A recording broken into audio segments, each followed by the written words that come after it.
சிறிய ஒரு அறிவு செய்கின்றேன். 100 பந்தலை தமிழ்நாடு முழுவதும் துவக்கி தாகம் தீர்க்கக்கூடிய பணியினை மக்களுக்கு செய்யுங்கள் என்ற தலைவர் பேராசிரியர் உத்தரவுக்கு இணங்க இப்படிப்பட்ட நிகழ்ச்சிகளை நம்முடைய சகோதரர்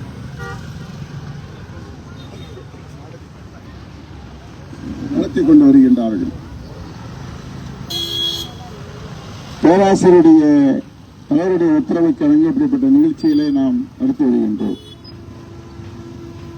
மிகவும் காலதாமதமாக செய்தாலும் சிறப்பான முறையில் செய்து கொண்டிருக்கின்றீர்கள். ஜாக்களாக நன்றி தெரிவித்துக் கொள்கின்றோம். அன்புக்குரிய சகோதரர்களே, மனிதநேய மக்கள் கட்சி ஒரு அரசியல் பேர் இயக்கமாக இருந்தாலும் தேர்தலில் போட்டியிடுவது மட்டுமே தன்னுடைய பணியாக கருதாமல்